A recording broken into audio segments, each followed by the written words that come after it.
Hello and welcome to another episode of Houston. We have a podcast. So to start off, I just want to say when we originally created this podcast, I kind of had one thing in mind, and that was I didn't just want to talk about recent movies that have come out because that's like what everyone else is doing. So 1 year into the podcast, Paulo, what are we talking about tonight? We're talking about not what.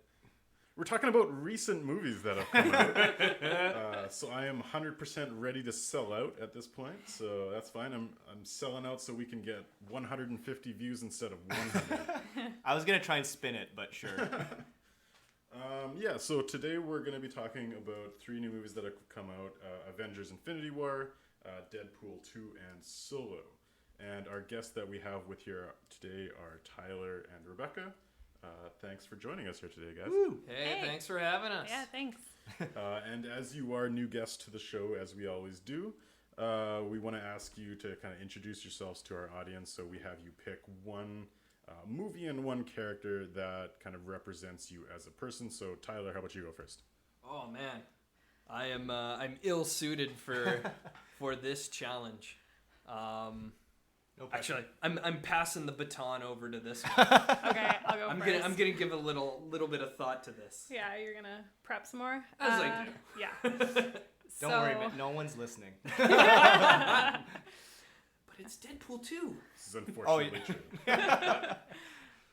So the movie that I picked to describe me is Lady Bird. Has anyone seen Lady Bird here? Yeah. So as someone raised in a very Catholic environment and being from a smaller area that I could not wait to get out of, I strongly identify with Saoirse Ronan's character in Lady Bird, and I just love how she's so really wants to get out, but then she gets out and she kind of realizes what she had there, and I've sort of had a similar experience. Not like I want to go back, but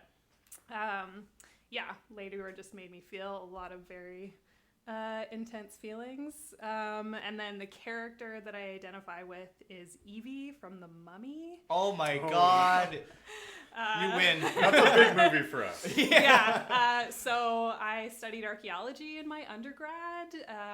So that movie was like my favorite. And then she's a librarian, and I'm into museums, so it's not the same, but it's definitely along the same lines. So I'm in the clear to make Jesus jokes on this episode, right? I most strongly identify as being an ex-Catholic at this point. Yeah. Okay, I'm probably going to bring that up during the Deadpool 2 segment. But Please do. Only my mom will get offended. So, yeah. And mine. Mom, don't listen. She doesn't know what Tyler, are you podcasts finished thinking yet? Do I ever? I was trying to think what. I don't want to go too sappy with this. I could say Zach Braff on Garden State. And I'm like, no, let's go a little more subdued. And I did want to go for a Wes Anderson movie, but I'm going for a Wes Anderson movie. Yeah, you are. I kind of right now I'm kind of digging Owen Wilson in Darjeeling Limited. Wow. I'm trying to bring the family together, I'm just about to go on a trip, so, feeling like losing my mind and... Yeah, sorry, with how many of your relatives are going? With 9 of my relatives, so I'm feeling that right now. Yeah. Are you ready to order for everyone? Yeah. He'll get the soup, no peanuts. Make sure to apologize before you take your tooth out. Yeah, and do the little bow. And then we'll all pull out our illicit pharmaceuticals and just have a great time. I need to watch that movie. Yeah, you do. I knew you were going to get these right. Yeah. I'm just sitting here smiling. Yeah. It's a good one. I mean, Canada's going to be the place for illicit pharmaceuticals, so why travel anywhere else? Yeah. So is that both your movie and your character? I'd say yeah. Okay, that's fine. And then, in addition to being new guests, you are actually also our first female guest, but also our first married couple who are guests. 2 firsts. So you guys have prepared a movie and character that represent you as a couple. Am I right? Yeah. Yeah. We're big fans of little kind of indie rom-coms. Yeah. And we could talk about those for hours. We got But- you guys on the wrong episode. Yeah. Do we want to do the on 3? Let's yell the one that we think, and then it'll be the different ones, and it'll be funny. Like the Newlyweds Game. You guys should definitely do it. 1, Do you want to do it? 3, go. Okay. All right, on 3. Okay. Forget you, Carson. Yeah. Okay. 1, Go. 2, 3. The Away Thin we Man. go. The Thing? Okay. Okay. The Thin Man, Oh. which is a movie from 1930. I feel it was like right after Prohibition dropped and everyone was drinking on film because it was okay again, and they were just ribbing each other the entire time. Yeah. It was hilarious. It was great. Yeah, it's this really cute comedy where it's this married couple and the husband is a detective or like a retired detective, and the wife has a lot of money, and there's the murder that happens, and so she's trying to get him to investigate it, and they just harass each other the whole movie, which is very true to our relationship. That is a much better choice than The Thing. Yeah. Which is what I thought you guys originally said. You guys were talking about this before, and I thought the you were talking dog. about the Slender Man. This is a very different movie. Yeah. Very different relationship. I'm tall and creepy and stand in the shadow. Yeah. Yeah, it's starring Myrna Loy Yeah, and I forget who the someone male Powell, lead. I think. Probably, yeah. Yeah. Based on a Dashiell Hammett novel. Yeah, and then it ended up being like pretty successful, so I think they made a whole bunch of sequels to it. Yeah, if you like a drunken comedic Maltese Falcon, this is the one for you. Yeah, it's really good.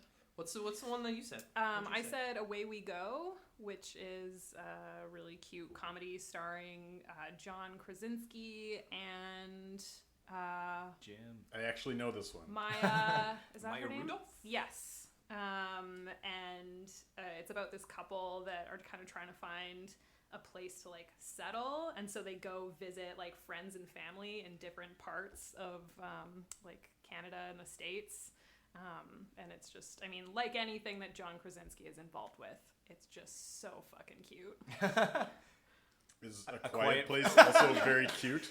I mean, I haven't seen that one yet. It's not part of my John Krasinski canon. So. Making the hearing aids was pretty cute. I would describe it as very bad, but Oh, you're such a... very on brand for you, Carson. A little preview of what the next 3 discussions are going to be like. I'm gonna get slowly more cynical as this episode goes on. Did you order them on purpose? No, it's actually the order of they came out, but it's just Oh. working out in a way that I like the one at the beginning and not the one at the end. Okay, so we're gonna get started with our kind of review of movies. So we're going very spoiler heavy for this, but if you haven't seen one of these movies, I'm gonna put the time codes in the description so you can just easily skip ahead to one of the movies that you have seen. Because again, we're definitely going full spoilers here. This is the first time we've said spoiler alert before actually giving the spoilers, I think. Yeah, we're really learning. It's a what new we're doing. day, yeah. Okay, so we're gonna jump right into it. Our first movie that we're talking about here is Avengers: Infinity War. Yeah, let's jump into it. What's like general, like if you had to sum this movie up in 5 words, and sorry, I did not prep you guys for this, but this is what we're gonna do for each movie. Sum this movie up in 5 words just to kind of get it started of how you feel about this. Okay. Kind of like haiku style. Yeah. Mine is gonna be should be bad but not.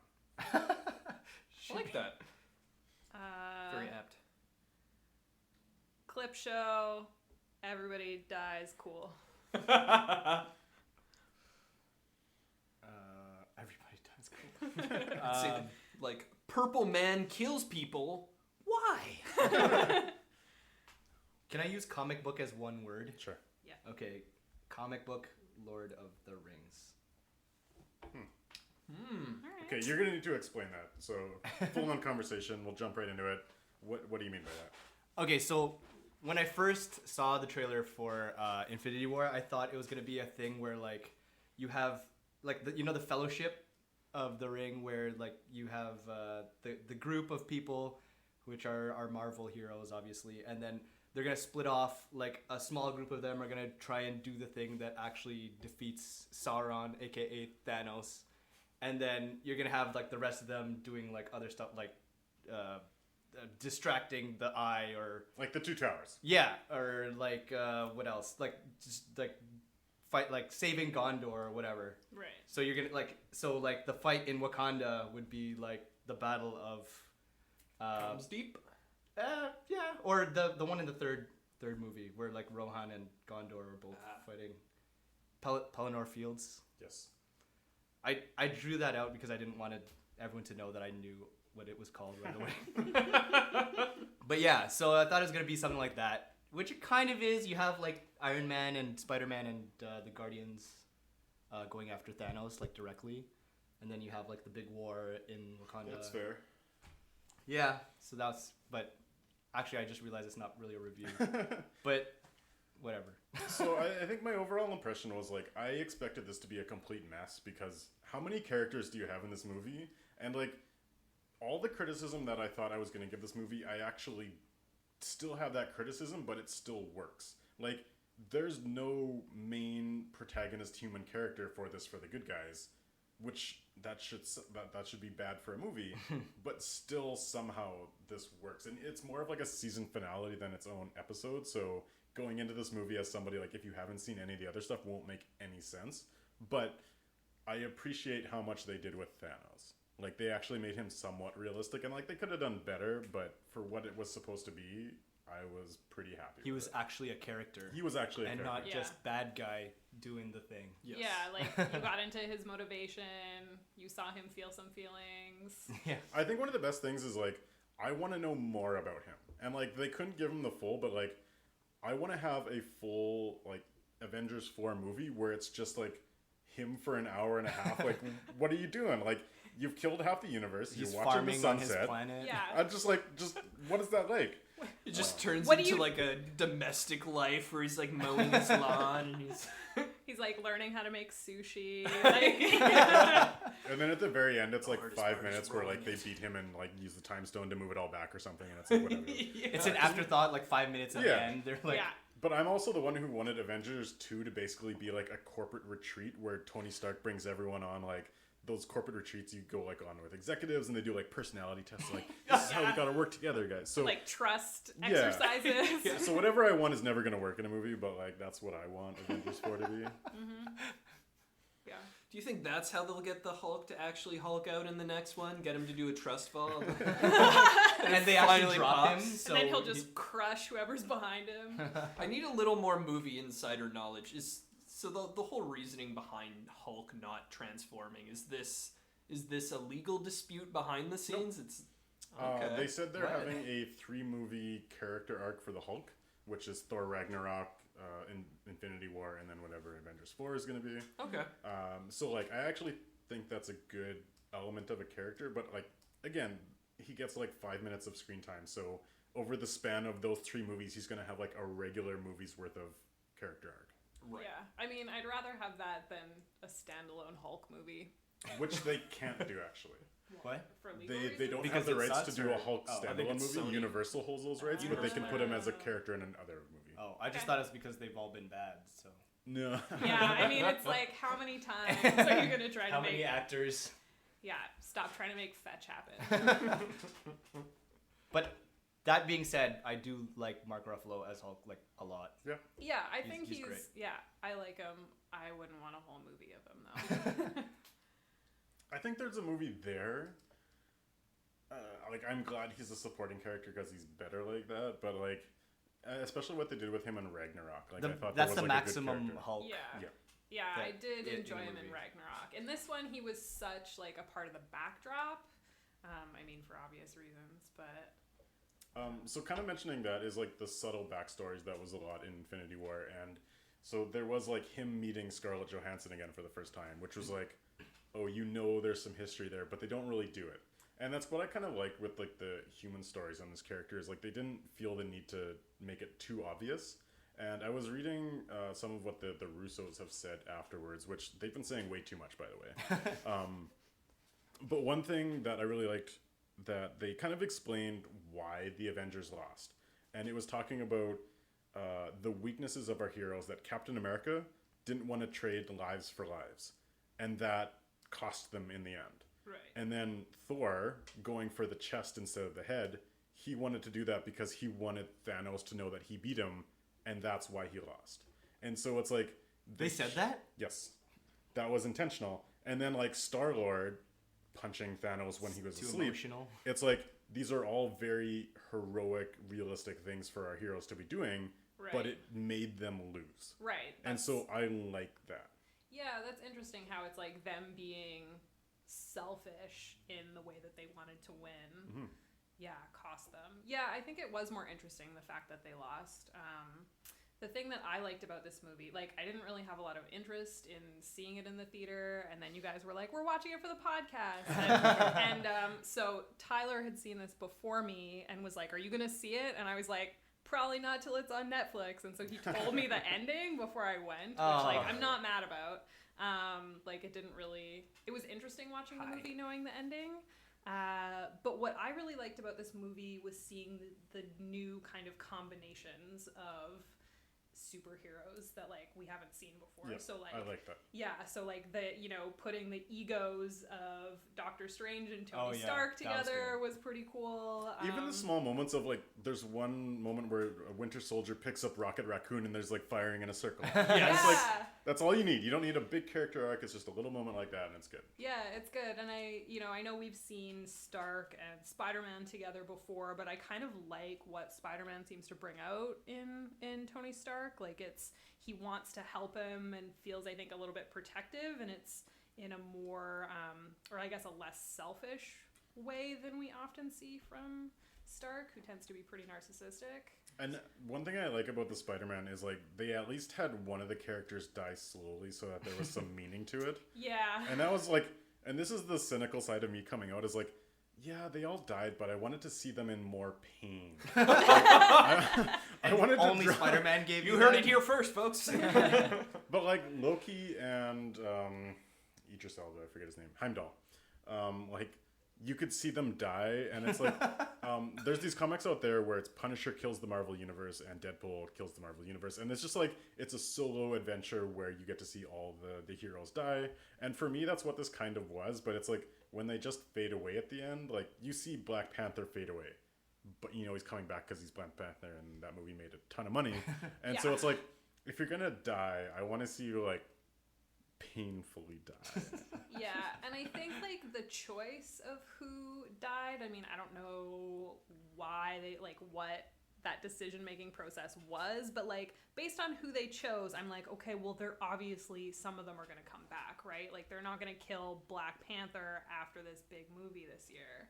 And the Spider-Man movie is 2 months after Avengers 4, so yeah, so But that could still work as like before the events of Avengers. yeah, so I think it Side like no, but it took away from, I think, what they wanted to be like this big moment of all these people dying that you've been sort of bonding with over these many movies. But it's the thing I like about it is that the characters who are left are eventually the original Avengers, and so we get to see their character arcs out of like because I think it's really interesting to go into the world of those characters in a world where everyone has died, because we know those characters the best, and I want to see like because there's rumors that Avengers 4 is going to be like 5 or 10 years later, of like, how do those guys cope with just like, hey, Tony Stark, you brought this kid into the Avengers, and because of that, like, he died in front of you. I'm like, I want to see your pain for 5 years. I want to see whether you quit being an Avenger because of that. Like, I want to see all that stuff. But he did that twice.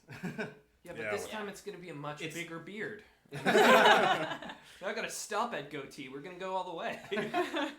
Full morning beard. Yeah, that is a good... yeah. You want like the R-rated Iron Man, like what they did with Logan. He hits rock bottom. He's become a raging alcoholic. That's what I want to see. Elon Musk's the Earth into the sun. He's just done.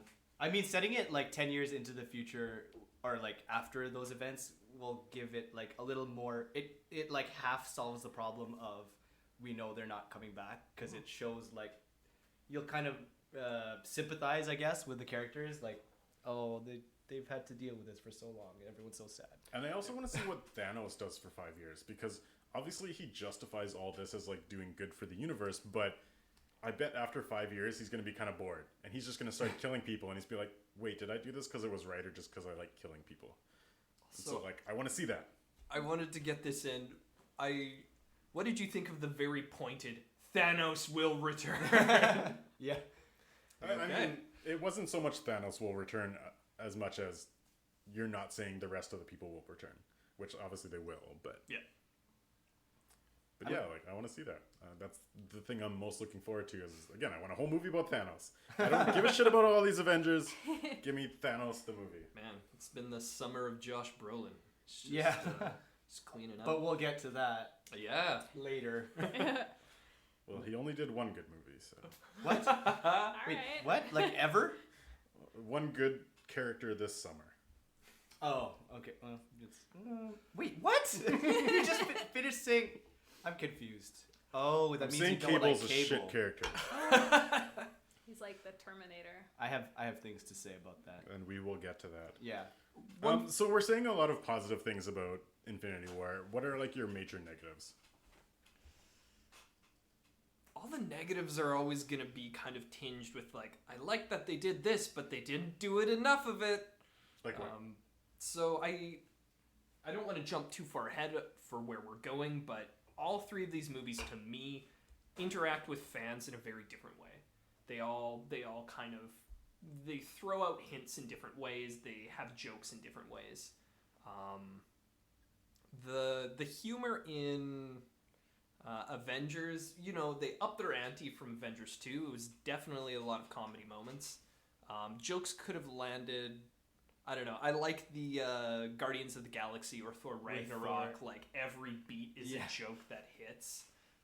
Just solid stuff. I mean, that's not what you should expect out of Avengers, but it would be very cool.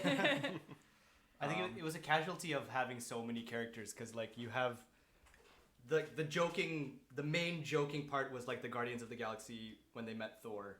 Yeah. And that was Yes. like joke. Yeah. But then the rest of the movie was like it's not that because there's so many characters that they have to fit in. Yeah. And I mean, yeah, they like I was gonna ask how you guys felt about Guardians of the Galaxy, because for me it felt like someone, because Sean Gunn's been directing the Guardians of the Galaxy movies, and for me this very felt like someone trying to imitate the Guardians of the Galaxy and not really them. But I've heard other people say that it's like it felt completely seamless, that it was like as if Sean Gunn had wrote those scenes. So like, where do you guys fall in? I didn't know there was a different like writer. Director, like Director, the guy who right. directed the Guardians movies Yeah. versus the Russo brothers. Yeah, I mean, it felt very on brand for me for the Guardians for this film. Maybe they like improvised enough so that it was really just them doing their thing. The only scene that I felt was like really felt like the Guardians was when Drax was trying to pretend to be invisible. I was like, that actually feels like the same type of humor. Yeah. The rest of it was kind of like, okay. I think the thing that works so well about Guardians of the Galaxy is their personalities are super strong, but they're never like that front and center all the time. Like there's always focus going on to like the situation that's at hand. No single one of them is. No single one of them is outshining, but you know, in this where you're kind of pulling them apart and sort of putting them in different situations, I think it's hard to find that kind of balance. Yeah. Sorry, go ahead. Yeah, it's no standalone Guardians of the Galaxy movie, but I have no complaints. One negative that I will, well, not so much a negative, but seeing Tyrion Lannister kind of took me out of the movie a bit. So Yeah. I knew that was coming. You did? Because if you looked up IMDb, you could see that he was going to be this character. So as soon as they mentioned a dwarf and making a weapon, I was like, okay, it's going to be Yeah. Tyrion Oh Lannister. man, It was a little on the nose, like, oh, we have to see a dwarf. Yeah. love me some giant boy detective. Just But I like that he was like a giant. Oh yeah, I liked that There's at that least that. one part of it. Yeah. But it was just like you're not this other guy. You're Tyrion Lannister. Yeah, it was a little. My friend that I saw the movie with, like when he showed up on screen, she just started laughing. I was like, what? That reminds me of a moment that we're going to talk about later on in the solo segment. I wonder what moment that is. Who shows up and we all start laughing? I have no idea.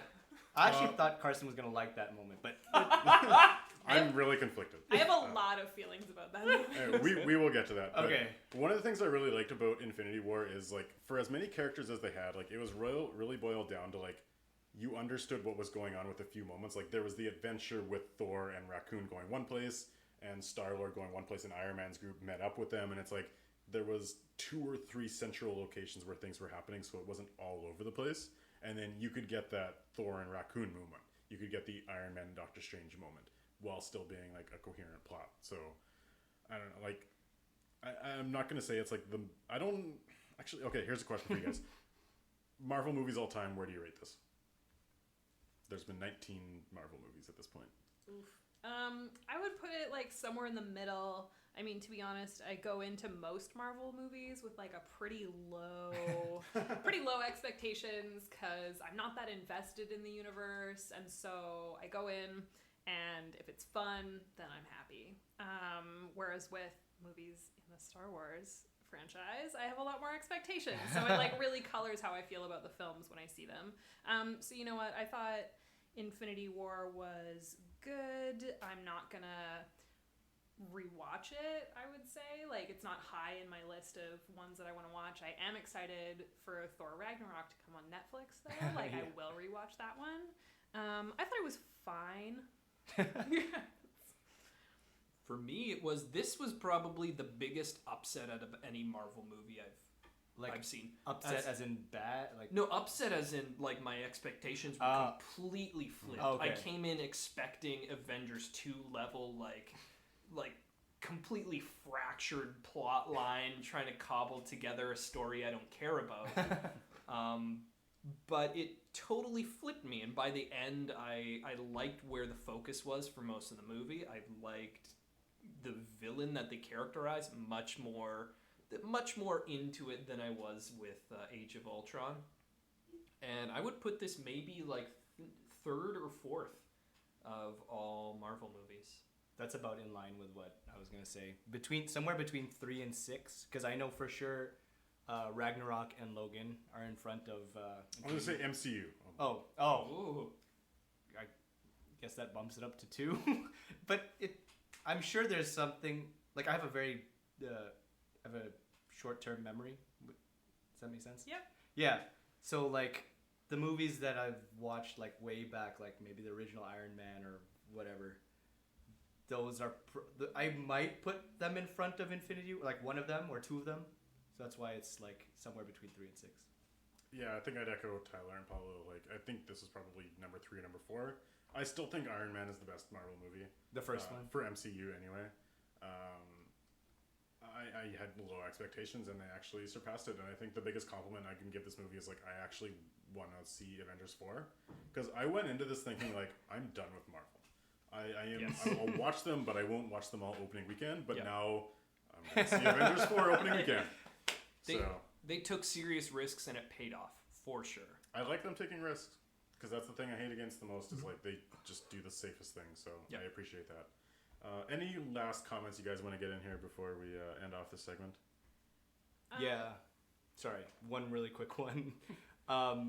When Ant-Man and the Wasp comes out, I really hope that the movie ends with the bad guy just dissolving. Yeah. I want that to be the premise of the movie, where they dissolve at the beginning and then they have to pull off a heist because there's less people around. Or something like that. Yeah. I want them to work someone dissolving into that movie. That would be That's interesting. That's all I was going to say.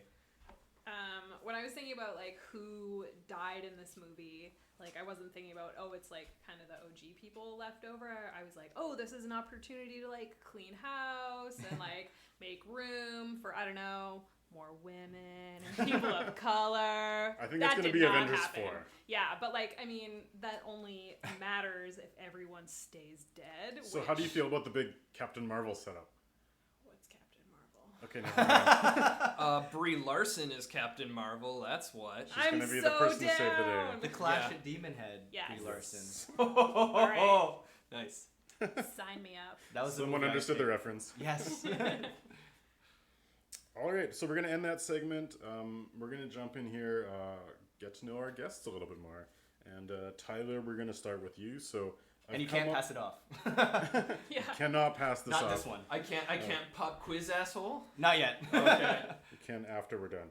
I have 5 questions for you, and this is kind of like end of Family Feud style. Give us whatever the first thing that pops into your head. These are going to be a bunch of random questions. So we're going to begin. First question. Pick an inanimate object to be the lead character in a movie. Oh, man. AKA make a Pixar movie. Yeah. Oh, that's so cool. My mind just, as soon as you said inanimate, my mind just goes to The Simpsons Inanimate Carbon Rod. Inanimate Carbon Rod, the movie. Maybe that's a little too TV, but... All right, we'll use that. Next question. Favorite movie when you were 10 years old? Oh, man.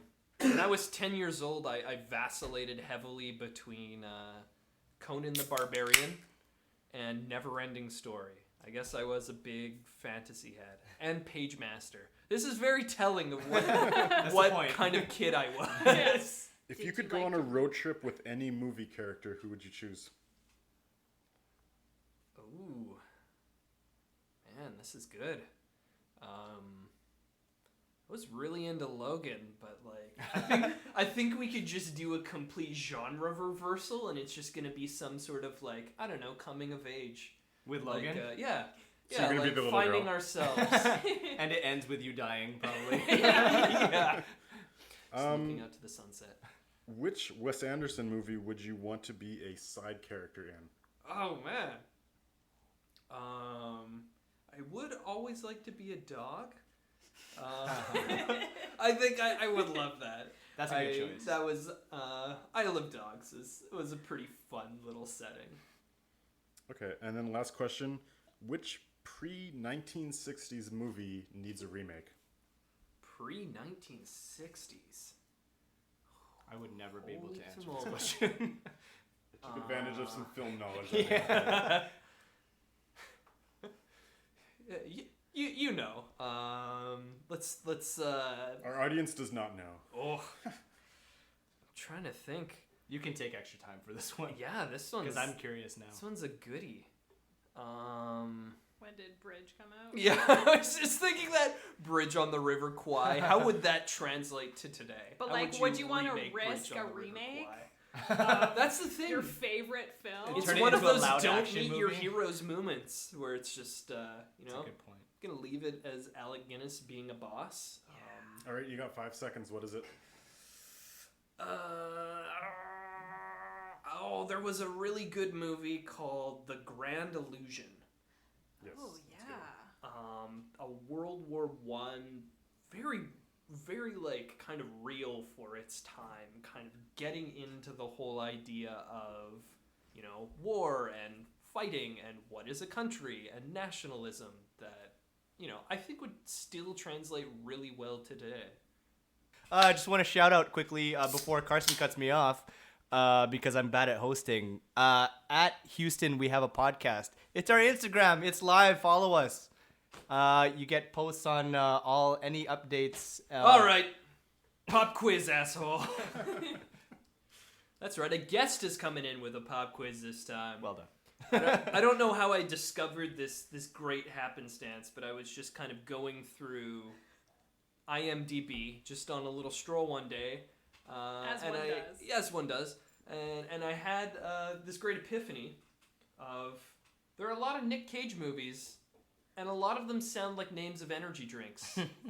So can you, fair hosts and listeners at home, tell me which of these is a Nick Cage movie and which of these is an energy drink? So who's all participating here? I think she knows a fair few of them. Oh, you know the answers already? So Like I'm some of it. just So this will be for just me and throwing Paula. out for Yeah. you and Paula. Okay. Yeah. All right. So first, is this a film by Nick Cage or is this an energy drink? Number 1, Rumblefish. Shit. I'm gonna say energy drink. I'm going to say Nick Cage movie. This one goes to Paula. Yeah! This was one of Nick Cage's earliest films. I think his second film after Fast Times at Ridgemont High. He was in Fast Times? He was in Fast Times. What? He was. As who? Oh, no. I think it was a Probably pretty like minor jock, character. like an asshole. Yeah. Okay, wait, side note, really quick side note.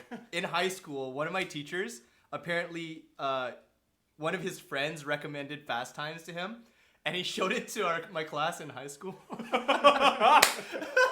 Hey, kids. He had to cut it off so early. I got this movie solely based on the cover image. It's called Boogie Nights. I think you like it. Right around the time the guy was jacking off to the girl coming out of the pool. He had to cut it off. Oh, that's great. That's my story. Oh, man. As like a quick callback to my Ladybird reference, in my grade 10 English class, in my Catholic high school, we were watching The Merchant of Venice, the one with Jeremy Irons in it. Al Pacino. Yes, magnificent. And my English teacher was like covering the boobs on the TV screen in my grade 10 class. So good times. We just got Roman Polanski's Macbeth, where you got to see the big saggy boobies. It was great. Didn't know that was a thing. Sorry. Yeah. Go on. So Rumblefish, the point that goes to Paulo, directed by Francis Ford Coppola. It was filmed on a budget of $10 million, made $2.5 million back. He's made a lot of shit movies. So Yeah, a pretty big flop for the time. Cage started early in the flop business, in the flop industry. And has continued.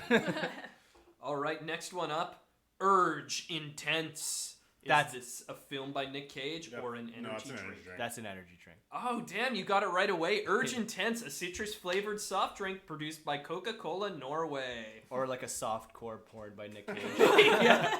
They later went on to create the drink Surge. The sequel. The sequel. What's the energy drink from Futurama? Slurm. Yes, that's what I mean. It sounds the same. I guess that one's off the quiz. Next one up, Vault. No, that's an energy drink. I'm gonna say movie. Movie? Man, another point for Paulo. Oh, I'm so good. You're 3 for 3, aren't you? I'm not. I'm a little bit ashamed about this, actually. A sweetened carbonated beverage that was released by the Coca-Cola Company. They just keep coming out with this crap. I've actually tried that one. I think yeah. that's why I won that one. They were marketed with such slogans as "Drinks like a soda, kicks like an energy drink." The taste, the quench, the kick. We're getting the synopsis for the energy drinks too. I love it. Yeah. Chug and charge. Oh man. Doesn't it just make you want to, just go to town? All right. Coming up next. Oh, this one's a goodie. G-Force. Oh man, I'm gonna say energy drink. I'm gonna say movie. This one is in fact a movie. Damn! Carson evening this out. So G-Force, a CG animated masterpiece where Nick lends his voice to a team of super spy rodents. my god, I know this He one. plays too. a hamster named Speckles. So I actually knew that there was a movie called G-Force, but I didn't know that he was in it, so I was just assuming there was a different movie called G-Force. Oh my god. I remember watching like previews of this movie. This is not easy, is it? I'll skip over that one. That was easy. I came in a That little one too is confident easy. to this game. All right. Relentless. Nick Cage movie. I'm gonna say movie too. No, this is an energy Oh drink. my god. Released in February 2006. The drink has also been subject of a court proceedings for breach of trademark by Relentless Records. There's a surprising amount of drama in the energy drink world. More drama than Nick Cage movies. All right, last one here. Last one. All right. Is this a tiebreaker? Two it's more. 3-2. Two more. For who? It's 3-2 for you. Okay. Yeah. If I get this right, we'll go to a tiebreaker. Street King. Oh, that's the Nick Cage movie. No, I'm gonna say energy drink. This is an energy drink. No! Because Street Kings is a movie, but not Street King. Yeah. Fuck! Who names your energy drinks Street King. Well, I'll tell you who. American rapper Curtis 50 Cent Jackson Fuck does. you, 50 Cent. Go back into retirement. Oh, man. All right, Well, now I this don't is the think he's tiebreaker making now. it big on energy drink money because it went under in April 2018. So R.I.P. Street King. Did Well, anyone I'm gonna- see the new 50 Cent movie? Den of Thieves. Yes. I'm gonna watch it again to watch him die. Spoiler. Oh, sorry. Strong feeling. All right. I'm just mad I lost that last round. So here's the tiebreaker. Arsenal. Nick Cage movie. No, I'm gonna go energy drink. Please. This is a Nick Cage movie. Yes! That's probably the biggest cheer this movie has ever received. With a riveting 3% on Rotten Tomatoes. Oh, that's the one. Brothers take on a local crime boss. Ooh. Yeah, there's some riveting. good ones. There's also Rage, which is, get this, both an energy drink and a Nick Cage movie. That would have been a good one. So, Nice. can please anybody. Nice. You realize this is the only time I've beaten you in one of our competitions in all of the episodes. I think you want to fight once. Did I? Because we don't go against, because either one or you or me is the judge, so we don't often compete against each other. One of the first, out of the first fights where it was against. The only two fights we've had is this one, and then episode 1, where I beat you in the Scorpion King versus You Agent always Smith. bring that up before I can. All right, let's jump into our second movie here. We're talking about Deadpool 2. So we're gonna do the same thing of 5 words to describe this movie. While you guys are thinking about that, because I assume you didn't do anything, I'm gonna spoil what my thoughts are. So I brought up the Jesus reference earlier. Some like a reference that I think both Deadpool 2 and Jesus have in common is that it's not too bad in itself, but the fans kind of ruin it. Oh my god! Yes. Deadpool, it has some okay jokes, but I fucking hate the fans, man. There was a 10-year-old kid sitting behind me, and his dad was explaining the whole movie to him. No. There was a row of people in front of me, 6 of them that were all on their phone the entire time, and it completely echoed my experience with Deadpool 1, where I went opening night, and it was all people trying to make jokes during the movie to make themselves look funny. No. I hate Deadpool fans. If you ever go to a Comic-Con and see someone dressed as a Deadpool, it's somebody who's pathetic, who's trying to make themselves look funny. You know what? But that said, the movie's not that bad. I listened to another movie podcast, and one of the. How dare you? Cheating on us. I'm sorry, I was cheating on your podcast. But one of the guests on the show said, "Yeah, this movie is great, but I think I've seen too many Deadpool cosplays to really enjoy it." All right, so what are your guys' 5-word reviews of the movie? Does anyone have one I'll yet? start. Okay. It's Deadpool. You laugh now. A bit of a cop-out, but yes, more. Whoa. Wow. We're gonna have differing opinions on this one, I think. Mine is Terminator, Deadpool, New Zealand.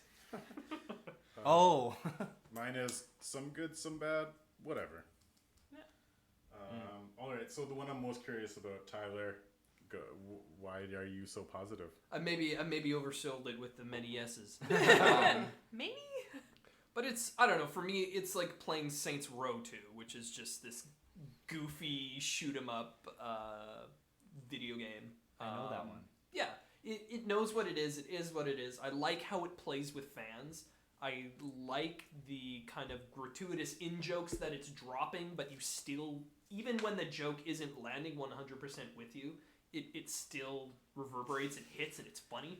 I'm referring to the, I'm seeing some puffed out faces. No, I really like that one where it's Deadpool and Domino, and he says, "You were invented by a guy that can't even draw feet," or something like that. A reference to Deadpool's creator who cannot draw feet. I think I completely missed that joke when I was watching the movie. Exactly, but it's still, it's not. Yeah, I mean, there were a lot of them, so. Yeah. So I think that's probably something we can probably all agree on is there's hits and there's misses in Deadpool. So what were some of your biggest misses and what were some of your biggest hits in terms of the jokes? I think it's like the Kobe Bryant of movies. Because like if you jack up enough shots, If Kobe jacks up enough shots, they're gonna. This is bad. This is a bad example because Kobe is a good scorer. Is this a sports analysis? Yes, sorry. Kobe Bryant shoots a lot of shots. He scores a lot. Let's change it to Russell Westbrook. I'm getting too far in the weeds here. Russell Westbrook shoots a lot of shots. He scores 50 points because he shoots 50 shots. You're gonna turn into the dad having to explain this to his 10-year-old son. This is a game called basketball where you shoot. This What where is you the throw J.R. baskets Smith at of nets. movies? The J.R. Smith of movie is probably the Nicolas Cage one that got 3%. Sorry, I digress. But like the biggest problem I had with Deadpool 2 is that like, and it's weird. I have like an internal conflict because I like stupid things. Not to say that it's like completely stupid, but like it's like dumb. Like there's some dumb humor, and then the meta jokes are like not quite dumb, but like they're pretty funny, but also at the same time dumb. But it just felt like so much like everything that came out of his mouth had to be a joke. And I guess it falls in line with his character. Like he's supposed to be annoying. He's supposed to be like wisecracking all the time. But I just like I had fatigue by the end of the movie. Like I don't know. So Deadpool 1, I think, again, similar, had a lot of hits and a lot of misses. I think there were more hits and less misses in Deadpool 2 than in Deadpool 1, which made me like it more than I thought, but I really had to ignore some of the misses because the misses were bad. What were the misses? So the ending where he dies like 5 times and they dragged it on, I was like, I get what you're going for, Yeah. but this just like completely sucked the energy out of the whole movie for me. And then, like, when they immediately open the movie to a toy of Logan spinning on, like, the when he gets killed. Yeah. Like, I hate the references parts, and, like, for me, a lot of that didn't work. The big wins for me were the baby legs ones. I was like, that was funny. The X-Men in the other room. I was surprised by that. I was, like, kind of on the fence. And I then actually there was liked that one. The whole team dying right away. That was great. Like That was excellent. As soon as it happened, I was like, yeah, I don't know why I didn't see that coming, but it was still funny. Also, Brad Pitt. Yeah, I knew, like, as that soon was as awesome. they had somebody where it's like an Invisible Man, it's like, this is a cameo 100%. Yeah. But I'm okay with that, so. But as soon as you saw, like, all those characters are, like, a guy whose power is to vomit on somebody, you're like, yeah, okay, it seems totally reasonable for all these people to die. But one thing I loved in this movie was all the actors who I'm like, wait, who is that person? Because the guy who was the throw-up person is the guy who plays the clown in the new It movie. Yeah. Yeah. And then Oh, there's snap. Diego Luna, who's in Rogue One, who played the villain at the beginning. Wait, which villain? So he plays the villain who killed his girlfriend. That was Diego Luna? That's Diego Luna. Oh! And so there's all these people that I'm like, oh, that's that guy. He didn't even have any lines. He had like a couple, but yeah, he was like very minor. Side comment. So I saw the movie Frida for the first time. I don't know if you know this one. What? Like the Mexican artist. Sharp Frida. left turn. Frida Kahlo? Yeah, Frida Kahlo, played by Salma Hayek. Salma Hayek. With a unibrow. Diego Luna plays like her young love interest in like Act 1 of that movie. And I was watching that and I was like, wait, who the fuck's that? And I was like, oh, that's Diego Luna. That guy that no one cares about from Rogue One. I still like that movie. I don't care. Oh, we'll get to that. We'll get to you. It's coming. Bring it! I'm the Nicolas Cage champion. I'll take you guys all. I'll take all comers. Says a lot about my taste. It also but- had some gratuitous Vancouver cityscape porn. Was I it did filmed in not notice Vancouver? that. It was filmed in Yeah, Vancouver. totally. Okay. The only reason I know that is because the stunt person who died in Vancouver while filming it. Oh, Yeah, R.I.P. there was a stunt person who died while filming this movie. Wow. Shit. Ryan Reynolds was really good about it. Like he posted a lot of really good stuff about her and like everything. But like, yeah, it's kind of sad. Moving on.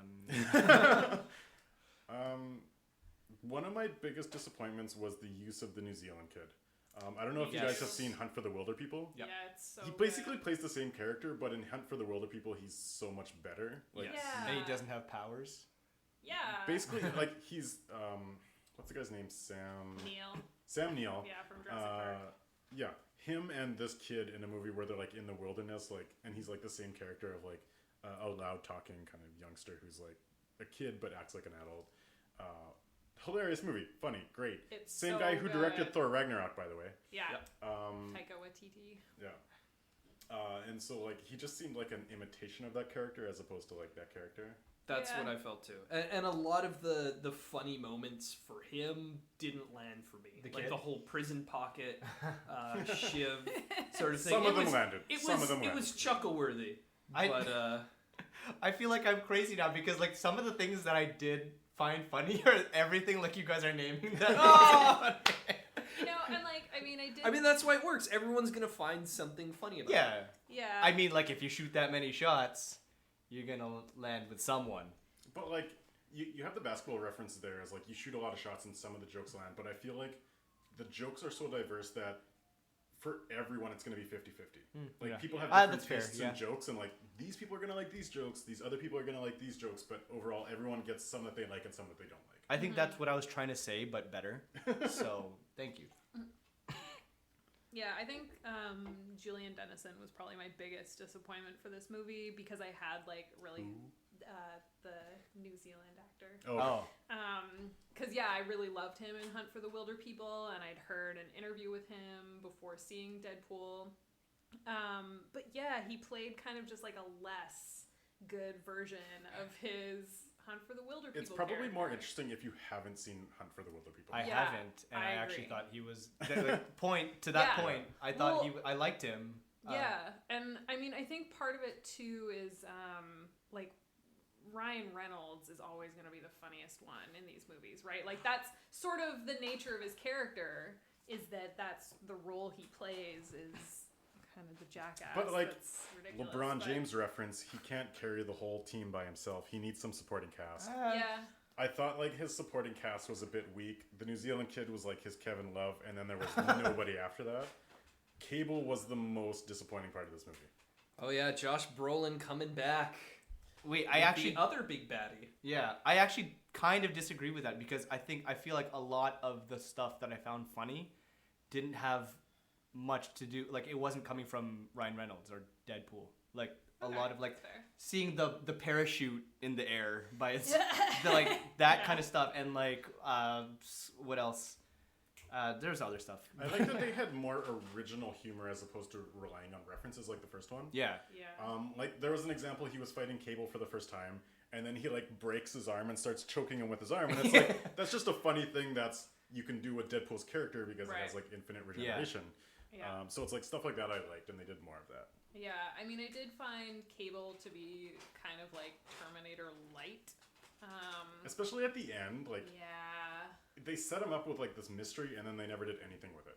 Yeah, and I also thought it was like a little, I don't know, weak to have Deadpool and Cable have sort of their motivations to be the same. It's like, oh, someone killed our family, whatever, right? And I get that that's, you know, a legitimate thing, but like as far as like hero motivation goes, but like for it to be kind of the same for both of them, like It's a really? bit of a cop out at the end where he's just like, "Oh, my family will be fine in the future." Like, Yeah. that's your that's the only reason you're part of this movie is like your family, right? Yeah, what the fuck? Like, what are you gonna do now? Yeah, like no one that he encountered in the past gave him any reason to like them more than his family. yeah. So it makes zero sense. And it reminds me of my second 5-word review. Just liked it better as Looper. Yeah, I was very Looper. I'm being very like negative, but I did like the movie, but it did callbacks of Looper kept running through my mind. It's actually I never thought about that, but now that you say it, yeah. Yeah, definitely. like Cable is Bruce Willis, Deadpool is Joseph Gordon-Levitt because his face is all messed up. Yeah. Yeah. But yeah. By far my favorite part of the movie, Juggernaut, which I don't know if you guys know, voiced by Ryan Reynolds. I just learned What? that today. Interesting. I was Even in like the I actually looked it originals? up because Yeah. I was like, who voiced that? Like I'm wondering who they did that, and I was like, oh, it's Oh, Ryan no way. Reynolds. That's cool. But I loved when he showed up. Like they were kind of foreshadowing like a bigger character, and then like I don't know, like they fucked up that character so much in X-Men: The Last Stand that for them to come back and do it some justice, I was like, yeah, as a fan, I kind of appreciate that. Yeah, that was the thing that I heard a lot of people buzzing about is like the whole the reveal of Juggernaut was a big part of the movie. They I did it enjoyed very well. Like, Yeah. And I kind of like the mislead. Like, this is... We'll get more into this. I like movies that will lead you down one path and then zag right at the end. and I liked how Juggernaut was like a completely insane character. Like, it Yeah. was really different than what we had seen with a lot of like characters that they do with that. It was like, it was so comical, like with how big he was even. Like, Yeah. it's almost more ridiculous than what the Hulk looks like. Like, it looks like a cartoonish character. And I thought that worked. And like, you put something like that in Avengers Infinity War, and you take a serious tone and you can't, like, it disrupts it. But in a silly movie like this, like, it actually works. So like, I appreciated that they got away with that. And like, I liked, even like, they didn't do much with it at the end, but even just for the one scene of like the reveal and then he rips Deadpool in half, I'm like, cool, that's all I need. That's all I need. your spine out now. some quality dialogue. Although I feel like they like, because he's not Professor X's brother in the comics, is he? He is. Is he? I watched a YouTube video and I learned everything I need, We are everything I experts. didn't know about Juggernaut. Because I knew his powers came from like a metal, but I didn't really know much about the character aside from that. Oh, I still don't know a lot. Apparently, so the things I do know is he is Professor X's brother. His helmet keeps Professor X from going into his mind, like right. Magneto's. It's like Magneto's, yeah.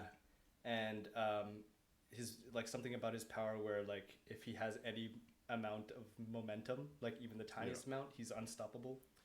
The only reason I know that his power comes from a metal is because of the phone app Contest of Champions game, where it's like people fight against each other. Yeah. Because it said it. It's like, I don't read Marvel comic books, so that's the only reason I knew that. Yeah. Yeah, my only context for Juggernaut is I used to watch the X-Men Evolutions cartoon. Oh yeah. Yeah, and he was on that one, but like I don't really remember anything about him except that he was just sort of this So, unstoppable. how did you force. feel about X-Men Apocalypse, Which one was that? the most recent X-Men movie? The one with the with the Apocalypse. Yeah. Oscar Isaac. Yeah. I haven't seen it. No, Yeah, that's a that's good how I thing. feel about it. Don't watch it. Okay, good to know. I'm not like, I want to be more into these new X-Men movies, and I like the actors that are in them, but So, here's something I'm interested in asking you about. okay. This new X-Men movie, it's the Dark Phoenix movie that's about Sansa Jean Stark's Grey? character. Yeah. Jean Grey. And they have oh shit. fuck, what's her character? Zero Dark 30. The actress's name. She was also in Molly's Game. Jessica Chastain. Jessica Chastain. Okay. She's in this? They're building it up as kind of like a, not obviously, but like kind of like a female empowerment movie. Okay. And I want to ask you about what do you feel about those type of movies like Ocean's 8 and Ghostbusters, and I'll also Those throw are a bad example. and then also throw a good example of Annihilation in there of Oh, like, okay. here's movies that are kind of, I don't want to say like they're using female empowerment as a marketing play, but it's like they're using that more as Ghostbusters did. yes, Ghostbusters definitely did, but it's something. Oh no! No, absolutely nothing happened to you listeners. Our guest did not just spray beer in somebody's face. Yeah, Um, not my face. But anyway, so like, and I think this kind of get used in Black Panther a little bit as well, where like the social, like, equality of the like casting of movies becomes more of a marketing ploy than the movie itself. tiptoeing So around how do you feel this. about that? Yeah, I mean, the way that I feel about it, and I haven't seen all these movies, but you know what? I'm down. Like, pander to the female audience. Like, honestly, at this point, like, I just am, like, really hungry for more representation. And even if it's not great, I think, like, just the volume of it is really important. And part of it, too, is, like, I think that, like, it, even if it fails, like, let female casts fail and then make more movies with them. Let female directors fail and then give them a chance to make more of these films. Because there's so many films, right? Like, all of film history is dominated by white men for the most part, and I think that just getting more voices out there is really important, and even if it's not done well, I think it's important to still do it. Interesting. That's how I feel. And That's then a the whole next, other conversation. And then the next step is Asian people. Yeah. Yeah. Because there was that marketing campaign that came out. What's his name? John Cho? John Cho. Yeah. Because there's a marketing campaign where it's like John Cho's face photoshopped over like other actors. Oh, I front of, saw like, all that, these yeah, movie yeah. posters. And I was talking with you guys about this before we were recording, but there's a movie called Columbus, where he's phenomenal in it. But again, he's not drawing out big audiences, so no one really hears about the movie. But again, I didn't phenomenal hear about performance. Go see Columbus. Let's get back to Deadpool 2. Yeah. What's your general, like if you had to give it out of a 10, what would you give? It was a very opposite reaction that I had with Infinity War, where I came in low, I left pretty high. Maybe not completely opposite, but with Deadpool, I came in high to mid, and I left high to mid. So overall, like a solid 7.5, pushing to an 8. That's high. pretty high, I would yeah. echo kind of the way that you felt about Avengers Infinity War of like, I had some expectations for Infinity War, but I disliked Deadpool 1 so much that I came in with very low expectations. You disliked Deadpool 1? Mainly because of the fans. But Yeah. like the movie itself. No, the movie had way too many references that just did not land for me, and it wasn't funny. There was like the things I liked in Deadpool 1 were the roommate and the taxi driver. And they had more stuff like that in Deadpool 2 where it was like original comedy that was more situational and not just like a reference. I feel like Deadpool 1 had more of that. Really? A little bit. If I'm More not, references? Huh? More references or more No, original? I feel like Deadpool 2 had more references and Deadpool 1 was more situational because they were trying to like introduce the character. Yeah. Maybe. But I think a big part of this is my expectations were low because I didn't like Deadpool 1. So when it had some jokes that I liked, I was like, oh, that's funny. And that was it. That's all I needed to enjoy from it. Wait, what was your rating? Yeah, what was your rating? I think I gave it a 6.5 to 7. Okay. Wait, that's your more enjoyed rating? Yeah. I have very specific ratings. I rate everything out of 100, and like 70 is like my decent range.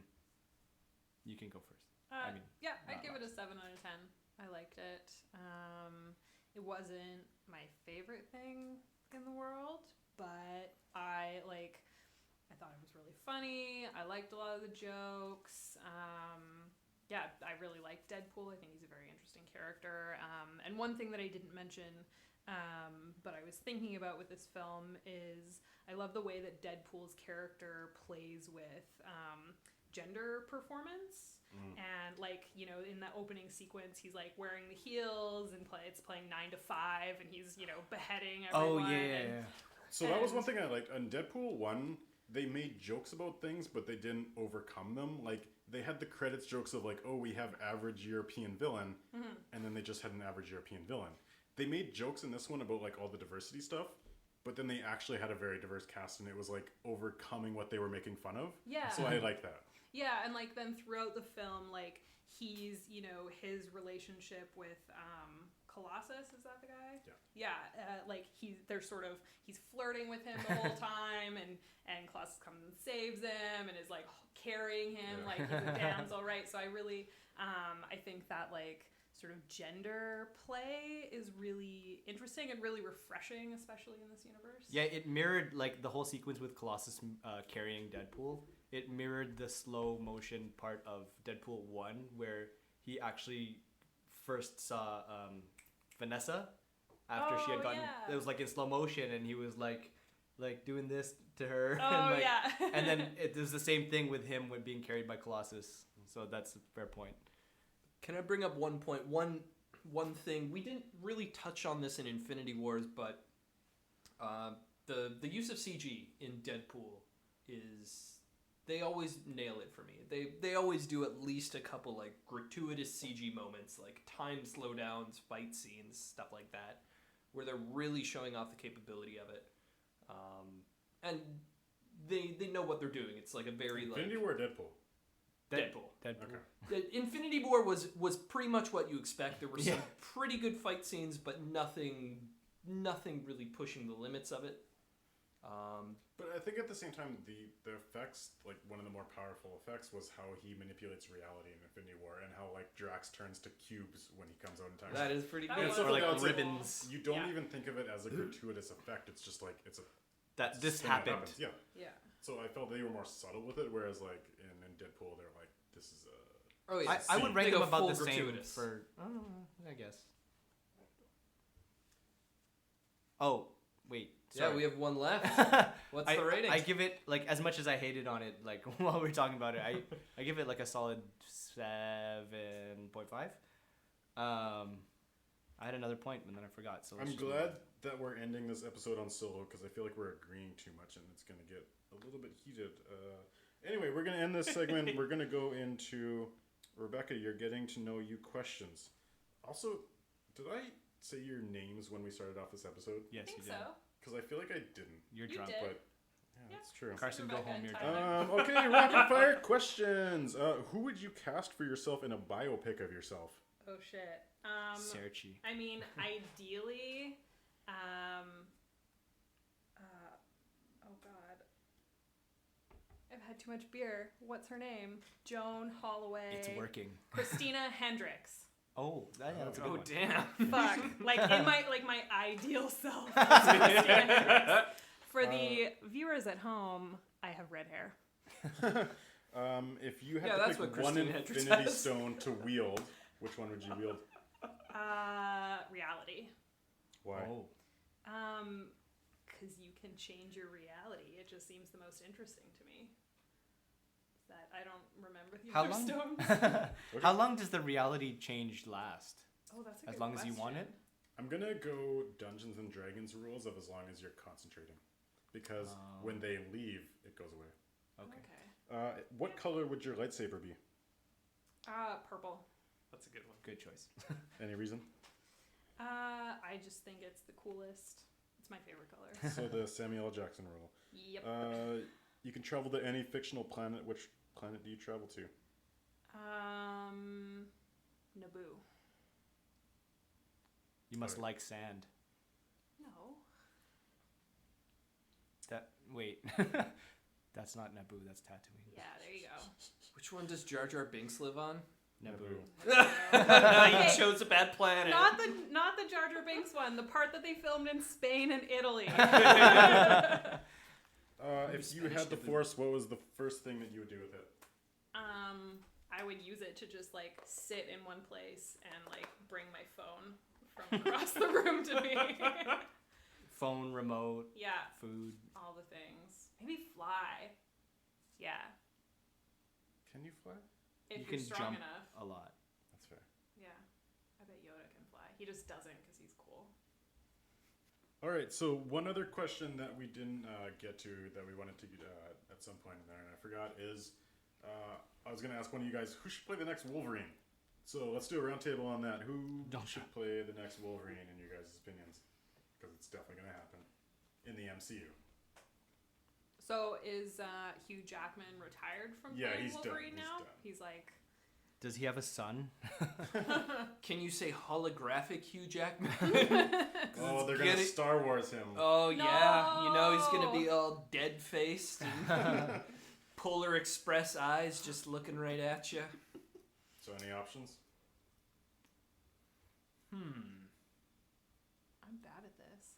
I want them to go like short and like just an animal type person where he's not even really a character. He's just like more of a thing. Like an Emil Hirsch. Who's that? Was in Lone Oh. Survivor. Into and the it's Wild. Yeah, okay. Yeah. I know who that is. the Or Joaquin Phoenix. I think Joaquin Phoenix could pull it He's off. too good for that shit. Do better than that. He's too good looking. Joel No, he's Edgerton. too good of an actor. Joel Edgerton. That's fair. Just in terms of looks. But they're gonna cast like a 20-year-old. Yeah, they are. Taylor Kitsch. He's like 40. What? He's old, I'm sure. Oh, so it's just them casting him as like All right, every so we have 20-year-old. no good options for Wolverine. Let's move on. In my mind, I'm trying to go for like the hairiest actor. Who's like the hairiest dude actor? It's not a thing right now. No. Like the only actor I can think that like has any body hair at all is lead of Anchorman Will Ferrell? There we go. We got there. Yeah. The only person that's coming to my mind right now, because we keep bringing him up on our episodes, are what's his name? The guy who was in Adam Devine. Is that his name? Oh. We keep mentioning him, so Fuck we just no. gotta keep that. streak No. going. Adam God, Devine no. as Wolverine. Okay. Adam Driver as Wolverine. Oh Jesus! He could be good at everything. The tallest, lankiest Wolverine. The there. Wolverine that writes poetry on public transit. Patterson is so good. Is so good. So our piece de resistance of the episode. The only reason I say that is because for some reason we've mentioned that term in like 4 of our episodes before. But our last movie that we're going to talk about, Solo. One of the most disappointing movies of the year. According to some. but tell me how you really. All right, just start it off. What do you guys think? Or no, let's do the five words to explain the movie. 5 words to explain the movie. I guess I would say. The movie no one really asked for. That was 6. I can take the really out of there. The movie no one asked for. I'm going to say no expectations, but still worse. I thought it was going that direction. You ready or? I'm not, you go. Okay. Yeah. First half bad, more capes.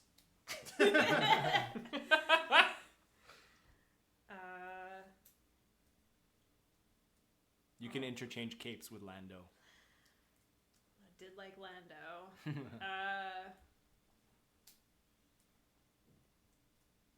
No, I can't figure out my words. Very childish, no Gambino.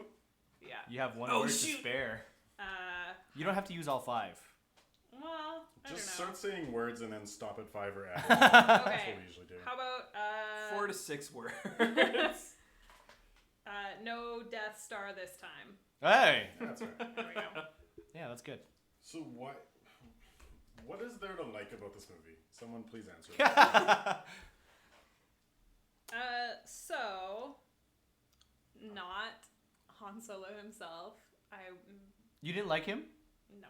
I actually liked him later in the movie. I wanted I thought him it to was have. one of the only good things about the movie. Okay, I wanted Whoa. him to have more charisma. I liked that it took place in the Star Wars universe, but that it wasn't about like the Death Star and the Jedi. I appreciated and, that, yeah. Like I liked that it did some interesting like world building stuff. I thought it was fun to watch a heist movie in this universe. There was a I like heist the movie i- in there somewhere. I like the idea of making a heist movie, but when it's really boring, that's not interesting. That's the first half for me, though. Like, the first half was boring. What do you guys think about the train scene? It's okay. Liked it. I thought Going it out was the there. most boring thing. Like, where would you rank that in terms of train heists all time, or even like movie heists all time? Train Like, Heist nothing is happened. pretty overdone already. Yeah, it was Like kind of slow. every other action movie. That was has their some first sort of mistake train there. sequence. But there's no tension. Like, for me, if you're gonna make a Star Wars movie that is on its own adventure, like it should.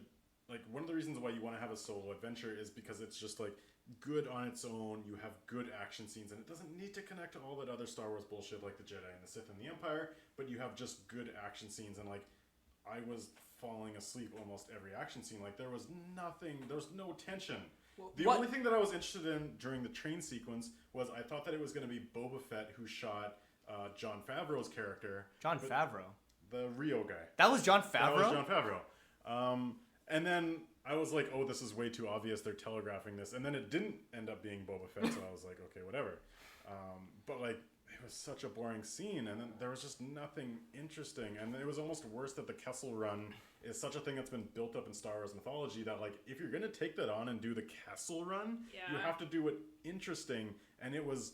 If that was not the Kessel Run, I would have already forgotten about that entire sequence. Like, there was nothing interesting about it. They did a more exciting version of it during the Star Trek movie 10 years ago where they were trying to, like, escape the black hole.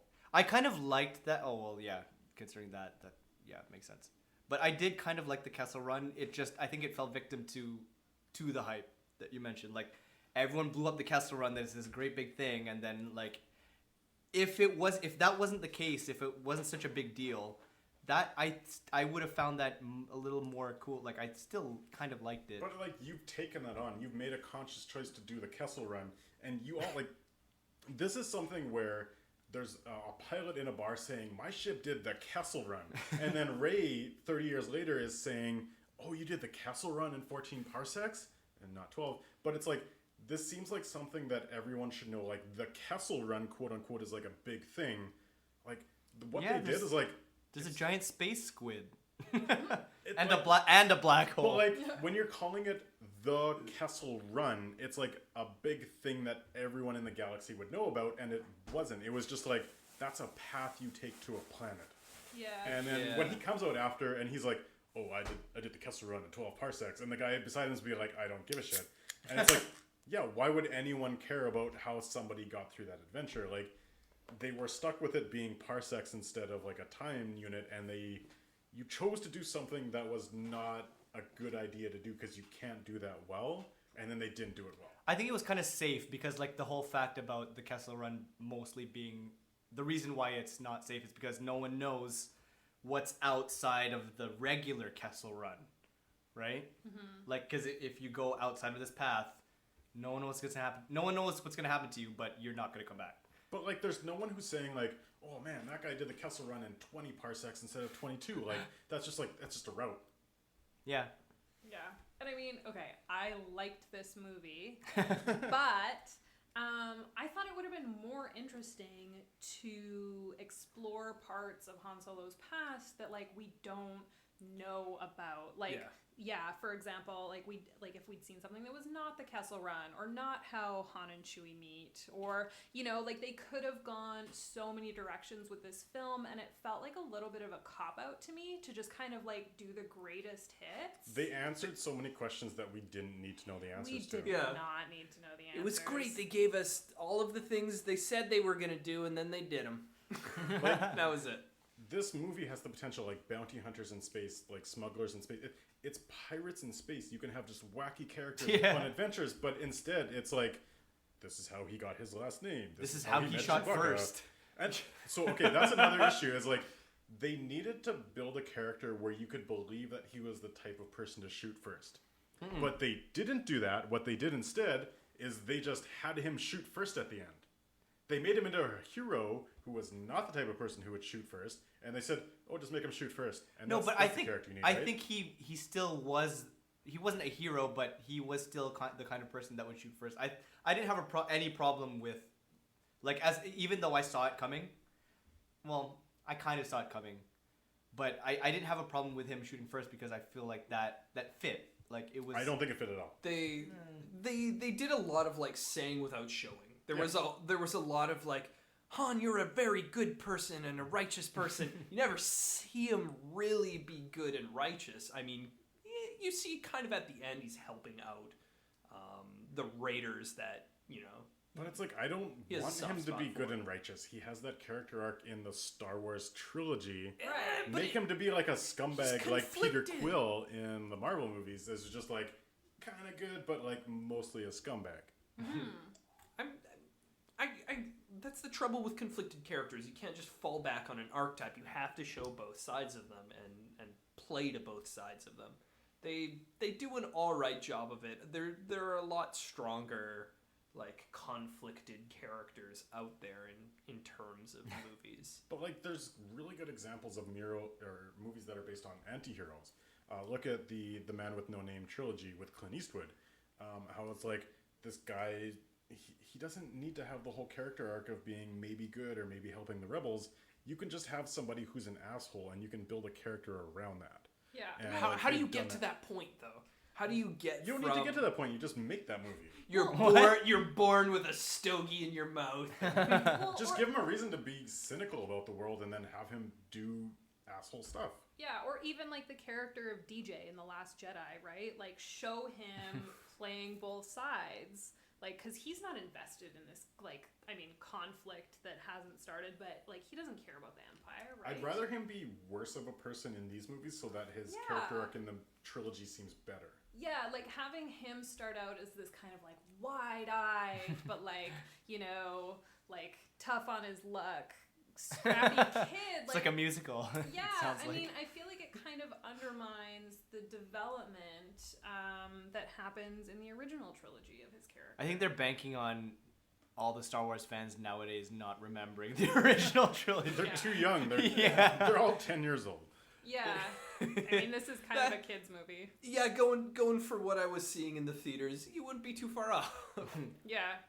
Also, it falls into that trap of just way too many references. And I know they toned it down Yes. a little bit, but every time the movie got some momentum going, they threw in a reference where I'm like, and this is not going to translate onto a podcast, but I'm sitting there, I'm like enjoying the movie, and then they make a reference, and I'm like I groan. Like I'm sitting For there the groaning. podcast audience, he was groaning. Yeah. It was the facial expression that you make when you groan. But it's like they're talking about like he's meeting what's his name? Woody Harrelson. They're going on an adventure, and it's like, Harry oh, we could have just hired Bosk, and I was like, do you need to throw in Bosk there? That was actually one of the better references that I thought because it was just like a side mention. But then like they're in the middle of the heist on Kessel, and then Chewie rips somebody's arms off. And it's like, that doesn't make sense at all for what's happening right now with these characters, but it's like, oh, Wookiees rip your arms off. They mentioned that in episode 4. That so didn't you even gotta do that. relate to like the context of the Wookiee ripping people's arms off in Yeah. the original Yeah. trilogy. It's just like, there was so much stuff like that where it's like, and again, the dice. They never explain the dice, they just have them there. And it's Sorry, like, on the note of the dice, I actually didn't even notice them through the original trilogy. Me And neither. it just became a big thing in okay, No I thought one I was the did. only Yeah. one. Yeah. Because That they was- brought this up in episode 8, and I was like, wait, what dice? Yeah. Yeah, no. And then, like, I saw the other day, I was watching some random YouTube video, and then there was like a screenshot of A New Hope, Yeah. and then there's the cockpit of the Falcon, and then there's like the dice in the picture, but they circle it in red so you'll see it, because otherwise, Yeah. you won't see it. No, I've And- seen that Snapchat. Like, Yeah. And when did these dice become such a huge Star Wars phenomenon? Yeah, I don't know. Well, I guess the answer is during During The Last Jedi. before the Well, kind of during The Last Jedi. Or the last- like, is when it became popular like Yeah. for everyone else. I guess. But yeah, sorry, that was just one thing that I'm interested in. So this is one of those movies, and Star Wars has kind of had hiccups like this in the past with Rogue One. The shittiest Star Wars movie. worse than the prequels. Agreed. It's not worse than the prequels. It's not worse than the prequels. Actually, it's not worse than the prequels. We don't but it's talk pretty, about it's, the it's prequels. not as good as a lot of people I'm gonna wanna hype say- it up as. The prequels had a vision to them of being an actual movie that these bullshit Disney corporate products are. Yeah, the vision was lower making Star Wars a political like drama. I respect that. Like a political drama in space. Yeah. That's a movie. It would be It's- if It wasn't very, executed like- well. It wasn't executed well, but it was a vision of something. It's very like follow the Roman Republic, and you're like, oh, okay, yeah, history and shit. I Like, mean, there's so many examples of like that story being told way better, but it's like they tried to do something. Whereas this, like, okay, how many people can we play to within a 2-hour span? Okay, we got the 5-year-olds, we got the 10-year-olds, we got the 40-year-old fans. Can we impress everyone in this 2-hour span? Look, It's they just- got me, okay? I mean, like, I'm not saying it was great. I just enjoyed Rogue One. I enjoyed watching Rogue One. So one thing I'll say about Rogue One is the ending action scene of Rogue One. Like, it's regardless of what the movie is, like that's an enjoyable action scene. yeah. Yeah. Like, there's good action. There's no good action in Solo. Like, there's nothing that I would ever play where I was like, there's tension or anything. Especially because when you're doing a prequel, you know everyone survived. It Yeah. cuts away all tension. it's also very different. Like when you have lightsabers, you can have choreographed fight scenes that are a little more chunky than what you can get with a gun. Like that's what a lot of people really enjoy like about light Rogue One daggers. is you Yeah. have like I don't know, you have vibro sticks and whatever their other crazy crap they have there. I liked the idea of a crime syndicate in space. Yes. Yeah. Like that whole idea of it's a heist movie, it's crime syndicates, it's smugglers in space. you should be able to do a really fun movie with that, but instead they have this theme of what Star Wars needs to be, which is like this inspirational people who are doing good for the world, and it's like that should not be part of this movie. Yeah, I think like the fact that they had to keep falling back on that or like base the movie on that is like it kind of ruined it a little But they're bit. doing a similar thing to so for the MCU, I don't know if you guys know this, but they actually shot every MC movie with the same camera. Not like the same physical camera, but the same brand of camera, same Right. model of camera, because they want everyone to feel like it's in the same universe.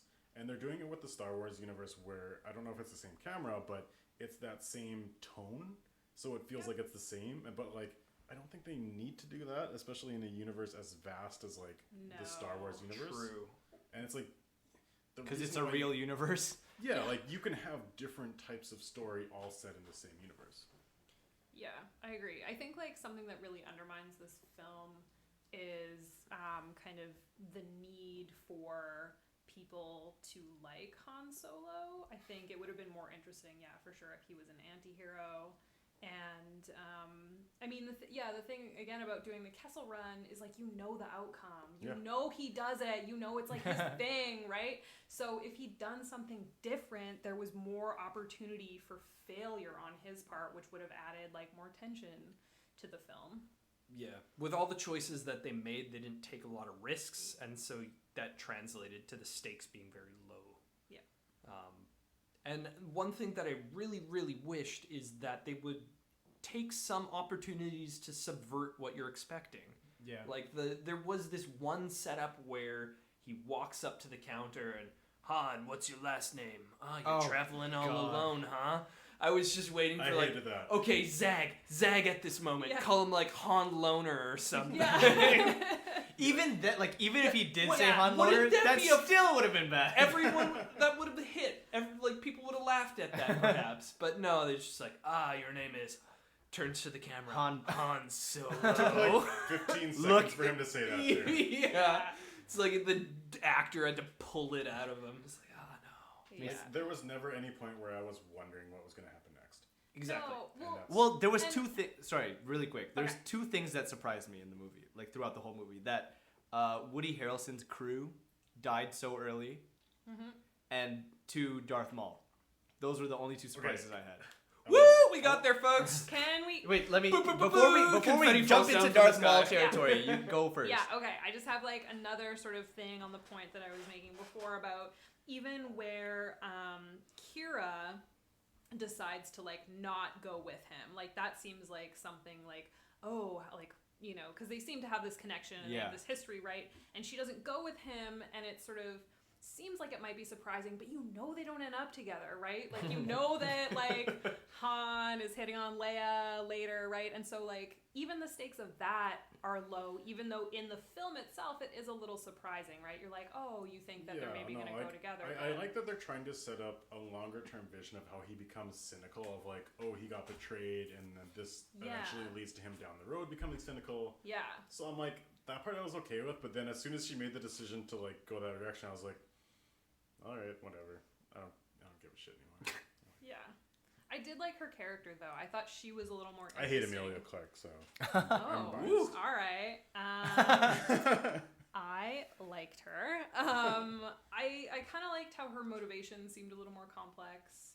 I didn't I understand liked what that her too. motivations are, and I like it's these logic gaps in the movie where they're like, the only reason why they could steal stuff from Kessel is because they weren't associated with the Crimson whatever they are.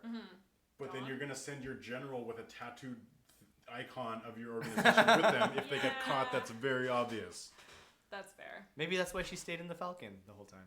No, she didn't. No, she What was do you guys like, think of the robot? yes, L3. I loved her. Oh no! I loved her so much. You watched the half in the bag on this, Yeah. right? Well, no, I did, but I also have my own opinion about L3. I did not mind L3. Like, L3 is getting some hate. I actually at one point thought that L3 was going to die a little bit and they were going to plug it into another human being that was going to end up being Lobot.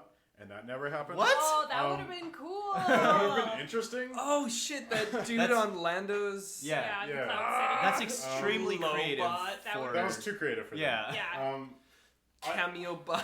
It was very obvious, like, K2SO worked in Rogue One, so let's duplicate that. And then what people are complaining about online is this person being social justice droid, which is on one of our favorite YouTube channels.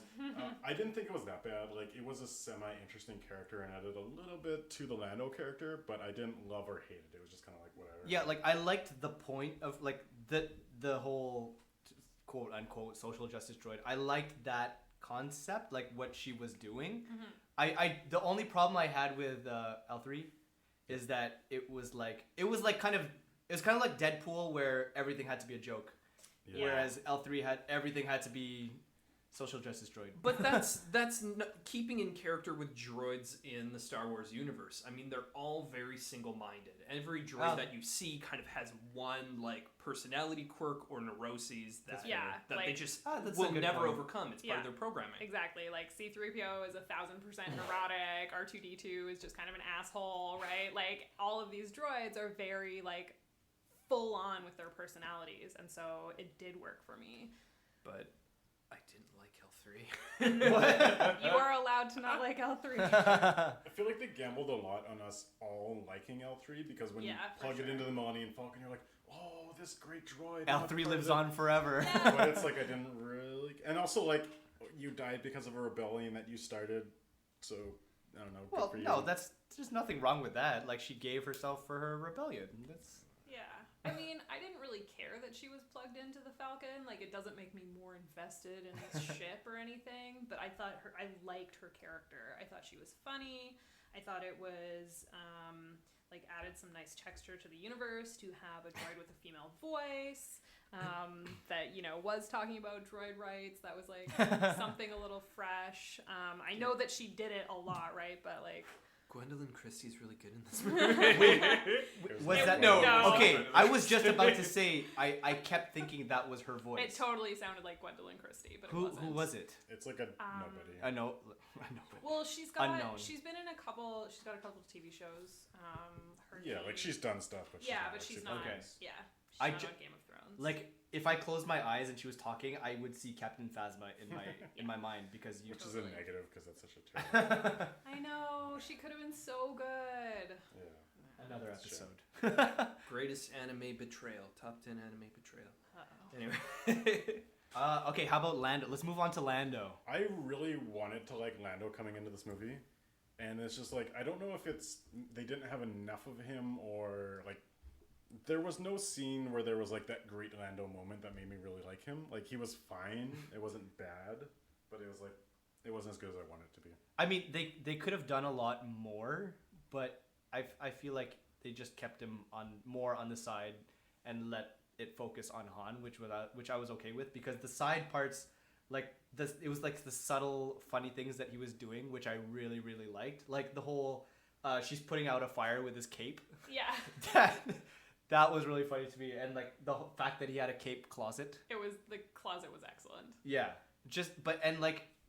I've heard complaints about him doing an impression of Lando. Yeah, I didn't get that at all. I didn't get that either. Like I just 100% liked his character. Yeah, he would have been like even if that wasn't Lando, I feel like that's still an interesting character. Yeah. So. And that is part of the reason why like my whole thing is like the first half of the movie kind of sucked, but the second half like picked up, and I actually did kind of liked it even without the meaningful action. Mm-hmm. So you told me that before I watched this movie, and you said that like first half was meh, second half was better. There was no point for me where it turned. Like, where's that point for you? Like, this is where the movie got better because I didn't get that. It's not 100% because Lando appeared, but like around that time, that's when it started picking up. Because so the first half I include where they're on Corellia, and he is like part of the Empire, which I should have liked. Like I feel like they could have done a lot more with. When Han was an army stormtrooper, not a full stormtrooper because he didn't have the helmet, whatever. Like it felt like so fragmented. It almost felt like the Fantastic Four movie, like the newest one. Have you guys seen the Fantastic Four movie? I don't know if I've seen the newest one. Basically the Fantastic Four movie, it feels like there's a huge chunk missing. Okay. It's just like it makes zero sense, and there's like parts of the first half of Solo that don't make any sense to me, and there's like it feels like there's pieces missing. Like it's just not. It doesn't flow. Yeah. And then also like the whole fact of Woody Harrelson taking him on. Mm-hmm. Like I there was no reason for him to do that. Like they bet the whole first part of the movie around there's this girl and I need to get back to her. Yeah. And then there's just a certain point where it's like, oh, I met her again. And that's it. There's nothing more. But yeah, but like on top of that, like when he's on that war planet and like he's trying to join Woody Harrelson's crew, what's his name? Beckett. Yeah. Beckett, yeah. And then like Beckett is doing everything in his power to like get him away, and then he eventually is just like, okay, come with us. Yeah. I mean, I liked the Beckett Solo dynamic. I thought that was kind of interesting.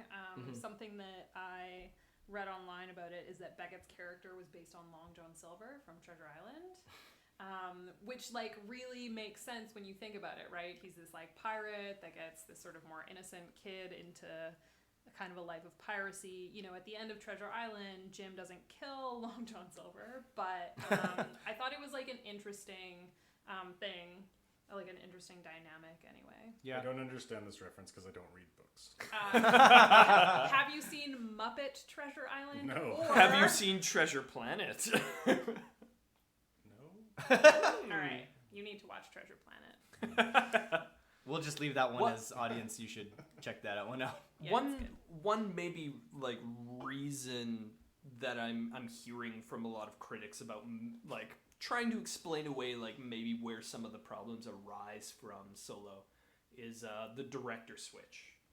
So just like they had to go in for rewrites for Rogue One, they had to swap out directors, kind of changing. As soon as Clint Howard showed up, I was like, Who's you Clint might Howard? Ron Howard's brother. Oh. You might as well just put text on the screen being like, hey guys, this is a Ron Howard movie, remember? This is Ron Howard. And I was like, it was so distracting. Expecting his voiceover to just cut in.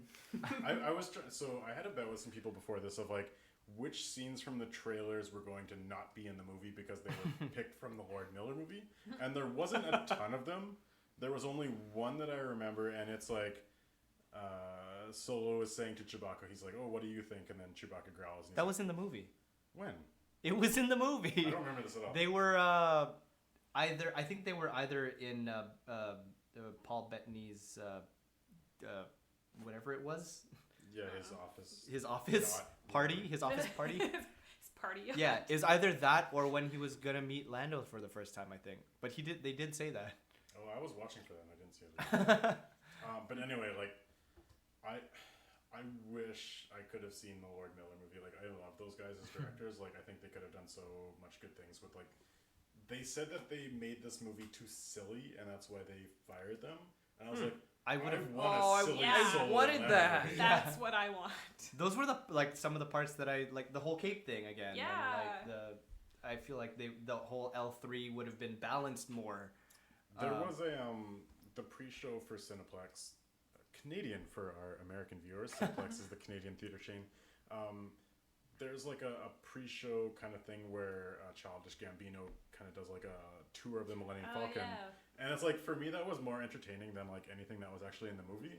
Because it was just like, oh, what would the Millennium Falcon be with Lando? Like, yeah, it would be kind of like a party bus. And I was like, that was interesting. Be like an all leather interior, Yeah. and here's my cape closet. Yeah. Like, One funny anecdote I heard about Donald Glover. His mom was upset when he took the role because she loved the original Lando so much. oh, Billy D. Williams. Yeah. Honestly, I can't imagine anyone else doing justice to that role. Like, he's the perfect Yeah. actor to cast for that. Yeah. It's funny because I actually didn't like him being chosen as because I like Donald Glover as everything, but then seeing him as I couldn't buy into him as Lando, and then now seeing him as Lando, I think he did a great job. What do you guys think of the poker scenes? Like space poker, whatever it's called. Sabak. Even though there was like no sense to what was happening, I still kind of liked it. Yeah, I liked it. They really like to push a lot of things on the table. I think that's the universal sign for like this is big. Yeah. Oh boy. Just the sound of many chips Yeah. falling into the Because center. that's where it became obvious to me that they were trying to make a space western. You got a train heist, you Yeah. got poker, you got betrayal. Like, they're trying to make a space western, but like, there just wasn't any scene that was interesting to me. Yeah, that's fair. Overall view of the movie. Oh, are we gonna talk about Maul? Oh, Oh, yeah, we yes. didn't even get to Maul. We need to talk about Maul. What do you guys think? Okay, so I am very into Star Wars, but I haven't seen like the Clone Wars show or like the Rebels show or I have whatever. watched all of Rebels. Okay, so I haven't seen that, and so so as far as I knew, Darth Maul got cut in half and fell down that well in episode 1. You're such a casual. Oh, fuck yourself. Shit, EU showdown going on. You know what? All my books that I read are not canon anymore. What do you want from me? So I thought he was dead, and when he showed up, I was like really against it. I was like, what the fuck? I felt like it was just like I hated it so much. And then I went and read up on what he's been up to, and now I'm very into it. So I I am against it for very different reasons because I love the Maul character in Clone Wars and Rebels. Okay. Like, for those of you guys who don't know at our audience, like, he gets cut in half and his rage keeps him existing together long enough for him to get metal legs. And then he's basically on this revenge mission against the Emperor and Obi-Wan because that's who betrayed him. He's like, oh, the Emperor sent me on like a death mission and Obi-Wan's the one who killed me. So this rage fuel Sith person who's not really a Sith anymore because he doesn't like the Sith. He's just like, I'm just a person who's really mad. Like, I really like that character. I really like the arc that he had. And then, spoiler alert, it all wraps up in him going against Obi-Wan and then he gets killed in Star Wars Rebels. Okay. And it's like, it's a really great scene because it's building up to a season 3 of Rebels. They're all building up to this Maul versus Obi-Wan adventure or like a battle. And then he meets Obi-Wan and Obi-Wan just like cuts him in half and like right away. Again. And because he's like, because Obi-Wan's like a really good Jedi. Yeah. And it's like, but there's an emotion there about revenge that you really feel with. So they did that well. Right. And so when I saw the hologram with metal legs, Yeah. and like, I'll need like my girlfriend to correct me because she was there with me, but like, I'm pretty sure I probably said out loud in the silence of the theater, like, oh, fuck off. I was like, this is so bad. And then like, they made it worse because he looked like a cartoon. And I don't know whether that's because they added some visual effects to it or like maybe Ray Park got really bloated because it was Ray Park who was playing him. Because he hasn't Yeah, been it doing was. anything ever since. But it looked cartoonish, and then it's like, oh, I'm having a business meeting with like my syndicate. I'm gonna pull out my lightsaber and just like. That was my biggest I was problem. like, what the fuck are you doing? Like, Yeah, why that was would not Darth good. Maul be running a syndicate? He's on a personal revenge mission for like 10 years. This makes no sense for the character. They did it well in Rebels. It was one of the few good things about Rebels that was good, and now they're just gonna fuck it up in the movies just so that they can bring in some fans. And No, so I was just so annoyed. Just specifically the lightsaber, I was like, why are you pulling out your lightsaber? Like, it's so clearly, this is a Star Wars movie. There has to be a lightsaber somewhere. So in a hologram, look, it's my lightsaber. And then, Well, and especially because he's like not this Sith anymore. Yeah. Like, I think it's more interesting for him to be this like Yeah. crime lord. So it's like, Yeah. why? Exactly. You No, have exactly. Your lightsaber. I was Put it happy away. enough. I was happy enough to see him like, oh, surprise, he's there, because I didn't see that coming at all. Yeah. And then, oh, look, he has metal legs. I'm clever because I know that. They definitely could have left a little bit.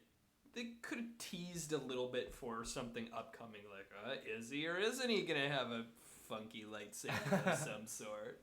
Like, what's going on with those metal legs? But they show a lot.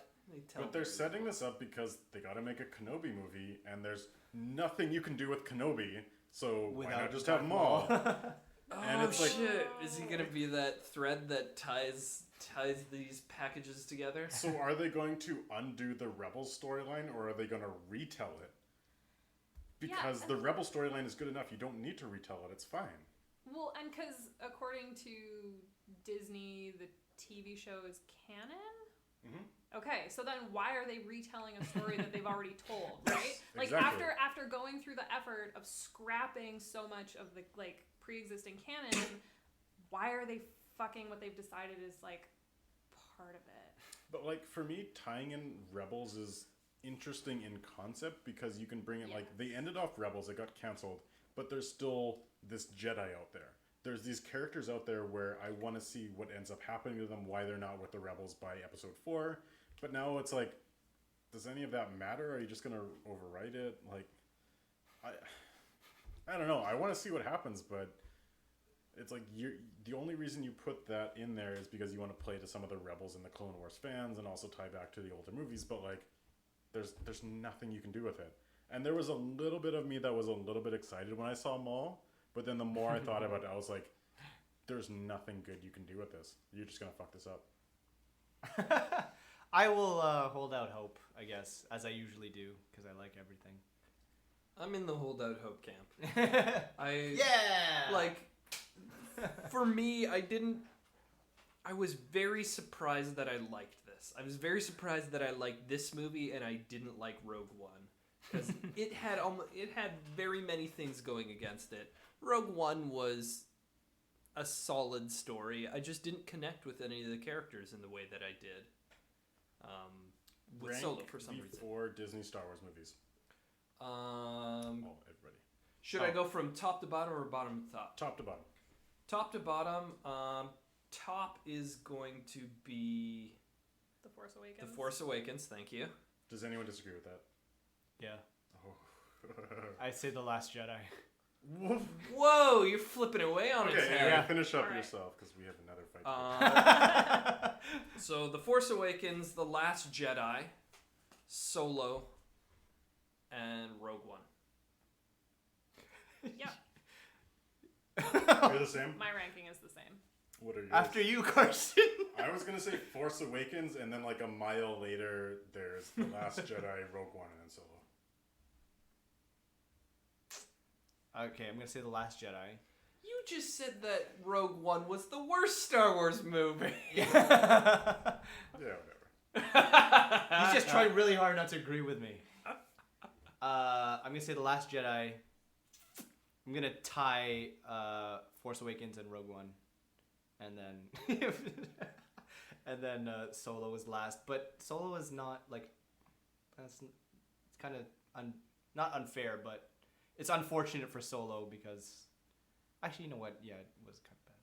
Okay, so where would you rank your number 2, whatever it was, in the context of the Marvel movies, the MCU?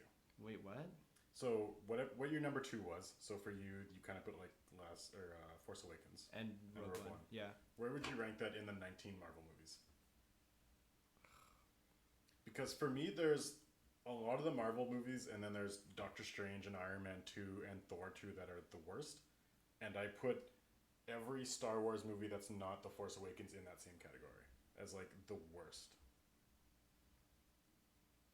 At like the 75%, like the 60% mark.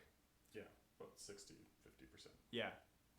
No, not 50. Like, solidly in the 60% mark for me. Yeah, it's hard to say. Like, I'm more invested in Star Wars movies. They were a bigger part of my childhood. Yeah. There's a lot of people that probably Marvel resonates a lot more for them. It was a bigger part of, their growing up. So I would push... Off the strength of that, that's where my I would ranking is push coming them kind of in maybe bottom of the top third, if that makes sense. So a little bit higher than half. from. Yes. 65%. Yeah, 65, 70. Yep. Yeah. I'm at the point I have at my desk at work. I have a bunch of Star Wars toys, and I'm looking for other toys that I can replace them with because like I'm actively I'll take like your a Star non-Star Wars, Wars toys from fan now. Like they're fucking this whole thing up. you. I Disney. don't like it. Then just like take a stand against Disney and leave your Star Wars toys. Yeah, I mean, similar to Tyler, I have a strong connection to Star Wars. Like, growing up with it, I don't think I can compare the two universes because like watching these movies are such a different experience for me. Like going into a Star Wars movie, I have a lot more context, a lot more, like I'm so much more invested in the characters and what's happening there. Whereas like I I go into an Avengers or like a Marvel movie kind of the same way I go into like a Fast and Furious movie, where I'm just kind of honestly like man. I'm along for the ride, Oh, and no. I like I'm there to have a good time, but like ultimately I'm not gonna get that like upset about it, or I'm not gonna really love it. I mean, I really like Thor Ragnarok, but that was more about what the director was doing. Like, I'm a big fan of that director. But yeah, like, I'm very invested in the Star Wars universe. I don't really give a shit about Marvel. So Star Wars is always gonna outrank pretty much everything for me Say in comparing like Marvel universe. Even Rogue One. Yeah, even Rogue One. And like, the thing for me that worked for Solo that didn't work about Rogue One is I thought Rogue One just had like so many characters and they were all new, and I couldn't connect to any of them because I didn't remember who was who and what their story was and all this shit. Whereas when you're going into Solo, you automatically know, you know, Han and Chewie and Lando, and that gives you a base. And then anything you're learning about them is like a bonus on top of what you already knew. And then the new characters, like, they come in too, and it's just easier, I find, to like kind of have like an emotional anchor. Oh, I disagree so much. Okay. I think I could see you cringing. Yeah. Carson's like turning all the way around. I want that Star Wars movie that is just its own thing that is also good and happens to be a Star Wars movie. Well, I mean, they're Yeah. slowly making like it went like the Force Awakens, which was exactly A New Hope, Give and us then 20 years and they will eventually make the Logan of the Star Wars Yeah. universe. Yeah. I want so like just R-rated. hang in there. Can we have an R-rated Star Wars movie? I Well, I eventually, couldn't if they're gonna see. make like every year. I don't know. Could you see Disney making that move? Like, they had a lot of opportunities in the last 4 to kind of take things in a direction you didn't expect, and Oh, they didn't. yeah. They didn't go with it. Oh, I thought you meant like exactly R-rated. Like, there's no way they were gonna make any of these for R-rated. So when they own Deadpool, will they make it R? When? Oh, I hope so. When they I mean, they're trying to buy it right now. Matter If Are it's, they? if it's not an R-rated movie, like, what is it? Honestly, they're not really using their R rating right now. Which Deadpool? Deadpool, yeah. Yeah, People you. are like in the first It's one. just blood. In the Yeah. first one, he got fucked in the ass with like a strap-on. Yeah. dildo, like, Yeah, that's true. Use In, They're this R-rating one, a they bit just more. talked about the strap-on. Yeah. All right, we'll end it there. We'll end off this episode as we usually do. Wait, what were your ratings? In a drunken bar fight. What was the rating of Solo? Like a 55, Hmm. 5.5, whatever the scale is. Okay. All right, we'll end it. We're What- way over time. So as we usually do, what movies are you guys looking forward to coming out in the next month?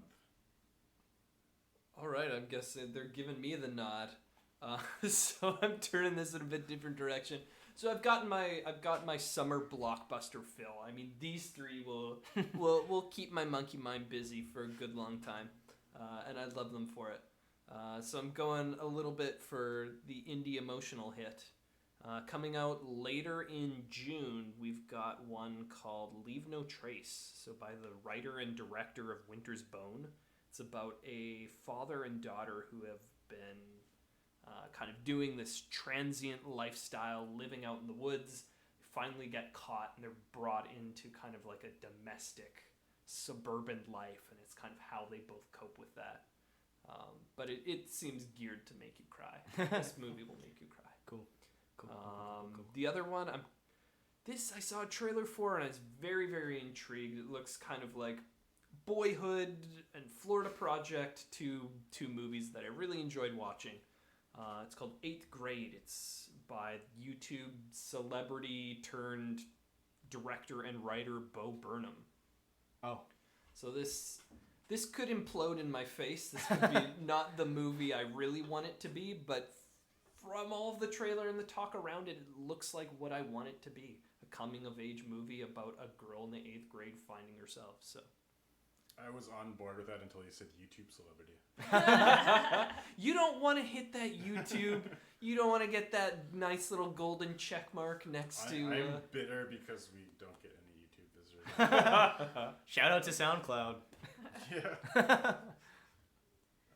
When do you get these? Me? Wait, me? You're Somebody. ladies first. Okay, so I'm looking forward to seeing the Ocean's 8 movie. Yep, I really liked Ocean's 11, 12 and 13 or whatever, but Ocean's 11 is one of those movies where back when I still had, cable TV, if it was on, I would watch it every time. And like, Shout out to TBS. yeah, and that movie was on TV a lot. So yeah, Ocean's 8 seems awesome. I'm really excited about the cast. Yeah, especially Mindy Kaling. I think that's going to be fun. The other movie that I'm looking forward to is actually already out, but I haven't seen it yet. It's called On Chesil Beach. And it's based on a book by the author that also wrote Atonement, and also stars. Stores. Beers are good. It stars Saoirse Ronan. So She's I great. rated, that was the worst movie I saw at TIFF last year. Oh, Really? On Chesil Beach? I can see people liking Fight. it, but for me, it was just like, it wasn't for me. Yeah, that's fair. And like, I read the book, so I mean, I know what it's about. But I think it's kind of like an interesting, basically the premise of the movie is like this couple gets married in the early 60s, and it's about like sort of their wedding night and what happens when you're waspy virgins, and there's a lot of baggage around it. And It's an interesting premise, and I'm a big fan of Saoirse Ronan. Like, I was expecting decent things, which is why I went and saw it. But like, I was just like, oh, there's like nothing. But like, honestly, like, if somebody went into that movie and said I really liked it, I would be like, that's fair. yeah, Like, some people will like it, some people won't. yeah, that is fair. You guys can fight next episode about it. Whoa. It'd be 2 Fight hours about about Chesil Chesil Beach. Beach. No guests. Yeah. Just Carson. My movie, I only have one. I pick, in keeping with our theme of selling out to big name movies, I say Ant-Man and the Wasp. Because I love Paul Rudd. Because he's hilarious, I think, in pretty much, not everything, most things. And even though a lot of people don't like Ant-Man, I like him. I think he's a good character. I think the first movie was just kind of a mess because the whole like Edgar Wright dropping out halfway through it thing. So I'm interested to see what they do with like the one director doing the whole thing start to finish. So Hopefully it's like, wait, who's the director? I don't know, probably the same as the first one. That's the one Marvel movie where I would want Phil Lord and Christopher Miller to do.